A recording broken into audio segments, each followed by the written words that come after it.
तो ये है सोनी का PlayStation 5। लॉन्च हुआ था नवंबर 2021 में। तब से लेके अब तक सोनी ने इस PlayStation में काफ़ी अपग्रेडेशन किए हैं। बट हम जब भी PlayStation खरीदते हैं हमें सिर्फ गेम खेलना होता है। इसमें क्या क्या फीचर्स सोनी देता है उसके बारे में हम जानते ही नहीं है। तो इस वीडियो में आपको उन हिडन फीचर्स के बारे में बताऊंगा जो सोनी अपग्रेड करने के टाइम पे देता है, जिसे ढूंढना पड़ता है। ऑफ कोर्स इस वीडियो में आपको सारी चीज़ें देखने मिलेगी। मेरा नाम है Faiz and you are watching your tech stories.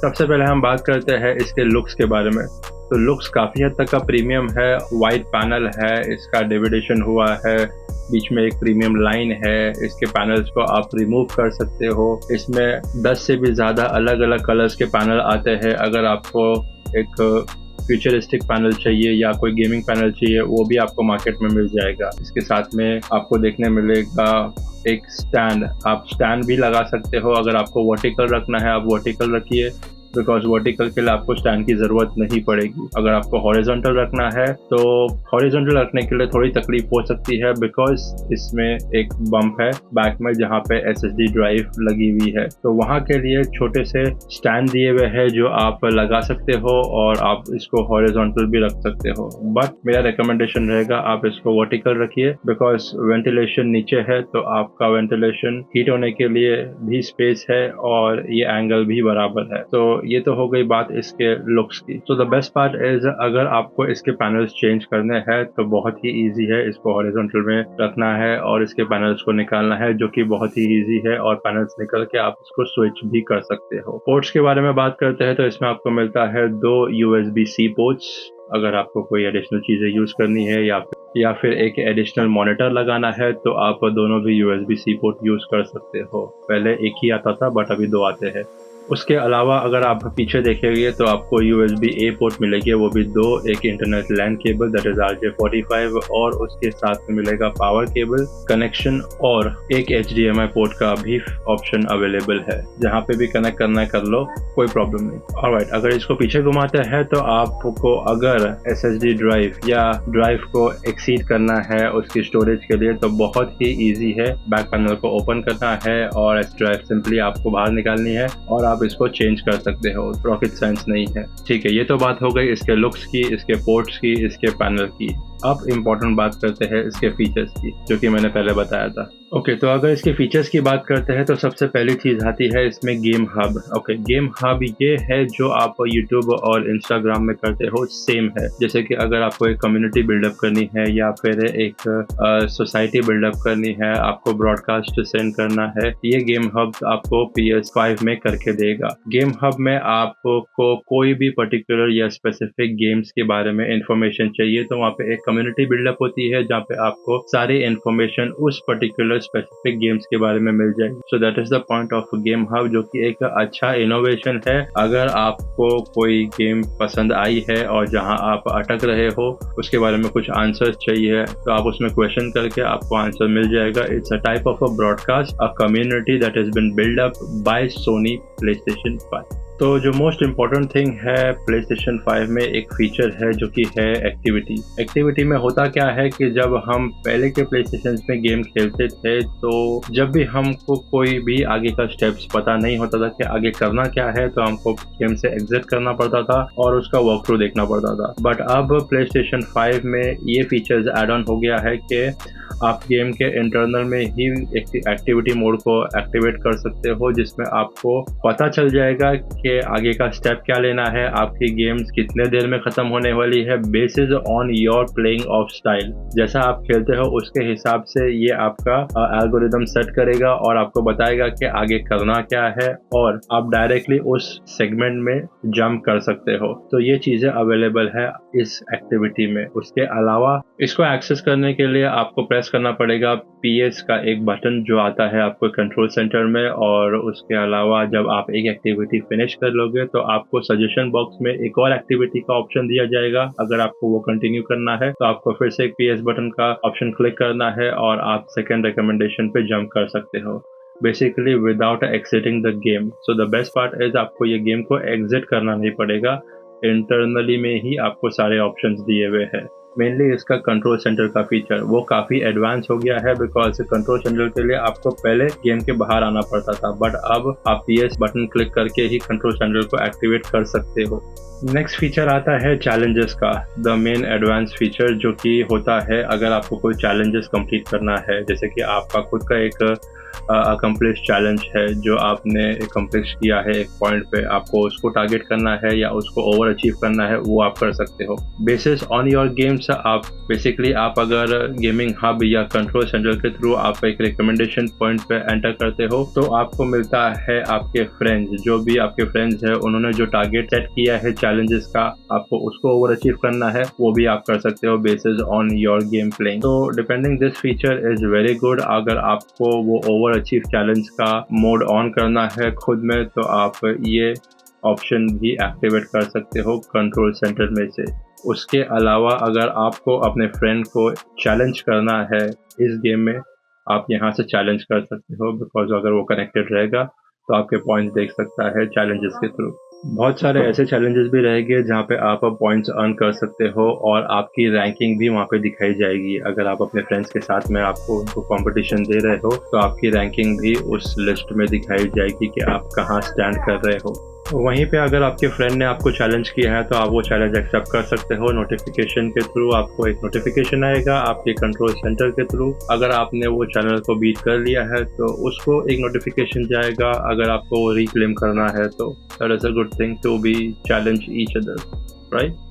सबसे इम्पॉर्टेंट और बेस्ट बात PlayStation 5 की, आप इसको PlayStation 4 पे भी कनेक्ट साथ में इंटरनली कर सकते हो। अगर आपका फ्रेंड PlayStation 4 पे खेल रहा है सिलेक्टेड गेम्स में, मींस अगर आपके पास PlayStation 5 है, आपके फ्रेंड के पास PlayStation 4 है, तो आप इंटरनली एक पर्टिकुलर गेम्स जिसमें अलाउ करता है आप उसको इंटरनली वॉइस चैट या चैट भेज सकते हो आपके साथ में खेलने के लिए। ये एक बेस्ट पार्ट है, इसको बोलते हैं क्रॉस गेमिंग। आपको अगर गेम खेलना है उसके साथ में आपको रिक्वेस्ट भेजना पड़ेगा, उसको इनवाइट मिलेगा। अगर उसने इनवाइट एक्सेप्ट कर लिया तो आप दोनों एक गेम में साथ में खेल सकते हो इन स्पाइट ऑफ आपके पास PS5 है और उसके पास PS4 है। That is the best part.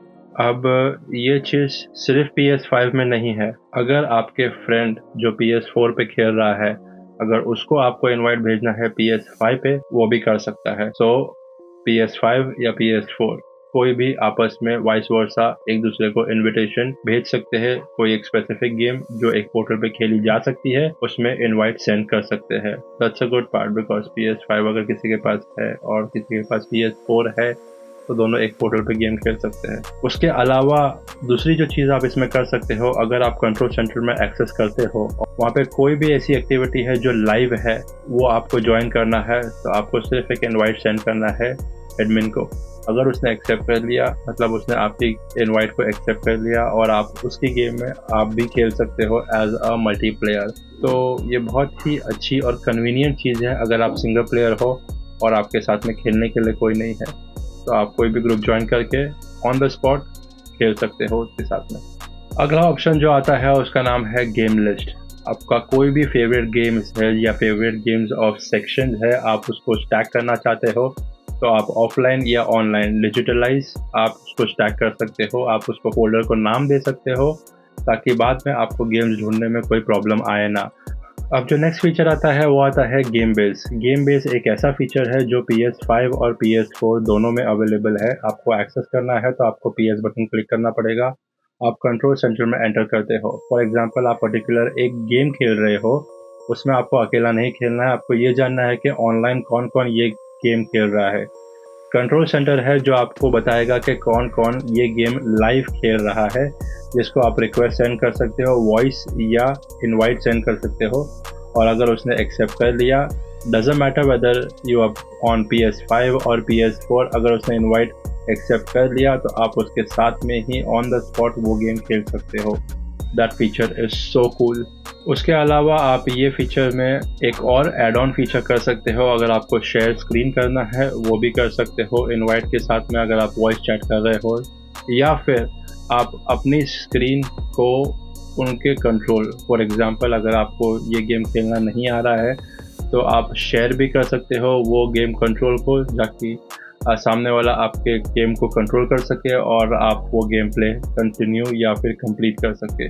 कोई ऐसा जो वॉइस चैट में है जिसको आपको सुनना नहीं है, आप उसको म्यूट भी कर सकते हो, या फिर कोई ऐसा है जिसको आपको सुनना है, अनम्यूट भी कर सकते हो। तो गेम बेस में और भी बहुत सारे फीचर्स हैं, जैसे कि एक और फीचर आता है जिसमें अगर आपको फ्रेंड्स के अलावा कोई अननोन लोगों के साथ में प्ले करना है तो आप 100 का एक ग्रुप बना सकते हो, जो अलाउ करेगा PS5 और PS4 में भी। तो कंट्रोल सेंटर से ही आपको सारी चीज़ें एक्सेस करनी पड़ेगी। आप PS का बटन क्लिक करके आप उसमें से कंट्रोल सेंटर एक्सेस करके आप उसमें जाके अननोन लोगों को भी इनविटेशन भेज सकते हो। If they are interested they can accept the invitation and you can play together, because multiplayer खेलना एक गेम में is quite a happening thing. तो गेम बेस में एक और फीचर अवेलेबल है जो कि होता है मोबाइल एप्लीकेशन में। अब ये मोबाइल एप्लीकेशन क्या करता है कि आपको लाइव चीज़ें बताता है कि आपका कौन सा फ्रेंड कौन सी गेम खेल रहा है। अगर आपको उसमें इन्वॉल्व होना है या फिर जस्ट गेम देखना है तो आप उसके लिए भी इनवाइट सेंड कर सकते हो। अगर उसने इनविटेशन एक्सेप्ट कर लिया तो आप वो गेम सिर्फ एक स्पेक्टेटर के रूप में देख सकते हो। That option is also available. That's a cool feature actually, because अगर आपको खेलने में इंटरेस्ट नहीं है उस टाइम पे, बट आपको देखना है कि आपके फ्रेंड्स कैसा वो गेम खेल रहे हैं, या किस लेवल या किस प्रो या किस बिगनर के हिसाब से वो गेम खेल रहे हैं, तो आप सिर्फ स्पेक्टेटर के हिसाब से वो गेम देख सकते हैं। अगर देखने के बाद आपको अगर ऐसा फील होता है कि आपको वो गेम खेलना है तो आप डायरेक्टली वो गेम में एंटर कर सकते हो। उसके अलावा अगर आपको कोई टैक्टिक्स डिस्कस करना है, कोई ट्रिक्स डिस्कस करना है, या कोई भी एक ऐसा फीचर डिस्कस करना है जो आपको समझ में नहीं आ रहा है, आप चैट के थ्रू या वॉइस के थ्रू डिस्कस कर सकते हो। तो अगला फीचर है मल्टीटास्किंग। मल्टीटास्किंग एक ऐसा फीचर है, फॉर एग्जांपल आप कॉल ऑफ ड्यूटी या कोई भी एक ऐसी गेम खेल रहे हो जिसमें मल्टीप्लेयर्स है, और आपको एक नोटिफिकेशन आता है कि आपके दूसरे ग्रुप ने मल्टी शेयरिंग या शेयरिंग स्क्रीन ऑन या एक्टिवेट कर दिया है, तो आपको उसका इनविटेशन आएगा। अगर आपको देखना है कि वो लोग क्या कर रहे हैं स्क्रीन शेयरिंग करके, तो आपको सिर्फ वॉच नाउ पे क्लिक करना है और आपके ही स्क्रीन पे साइड में एक छोटी स्क्रीन क्रिएट हो जाएगी जहाँ पे आप देख सकते हैं कि सामने वाला क्या स्क्रीन शेयर कर रहा है और उसकी स्ट्रैटेजीज क्या है, ताकि आपको भी पता चले कि वो लोग कैसा खेल रहे हैं।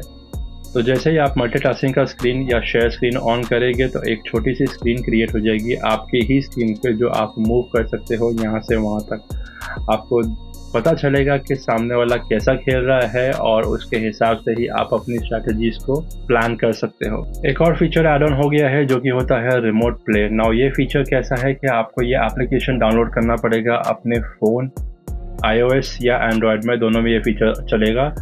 आप इसको एक्टिवेट कर सकते हो, स्ट्रीमलाइन कर सकते हो अपने ही प्ले स्टेशन के साथ में, और जॉयस्टिक से आप अपने फ़ोन में ही ये गेम्स को खेल सकते हो। तो बहुत ही कूल फीचर है। अगर आपको प्ले स्टेशन ऑन करके नहीं खेलना है तो डायरेक्ट स्ट्रीमलाइन के थ्रू आप इसको अपने फ़ोन में भी प्ले कर सकते हो, बट जस्ट कि आपका जो फ़ोन है या आपका वाईफाई कनेक्शन है थोड़ा हाई स्पीड इंटरनेट होना चाहिए, तभी जाके आपका ये फ़ोन आपका ये गेम लैग नहीं करेगा और फ़ोन हीट नहीं करेगा, बिकॉज़ इसको खेलने के लिए भी फ़ोन कुछ हाई एंड होना चाहिए। तो हार्डवेयर पार्ट्स की बात करते हैं तो इसमें आता है SSD कार्ड कंपैटिबिलिटी। मींस आप PS5 के कंसोल में PS5 और PS4 दोनों के गेम्स को स्टोर कर सकते हो। ये एक कंपैटिबिलिटी जोन है जहाँ पे SSD दोनों के गेम्स को स्टोर करेगा। आपको जो भी गेम्स खेलना है आप डायरेक्टली एक्सेस कर सकते हो। So basically it's a ultra high speed SSD card where आपको गेम्स को डाउनलोड करने की ज़रूरत बार बार नहीं पड़ेगी। आप डायरेक्टली इसको एक्सेस कर सकते हो by just installing them into your PlayStation console. तो दो फीचर ऐड ऑन है जिसकी मैं अभी बात कर रहा हूँ, वो है external SSD hard drive, that is M.2।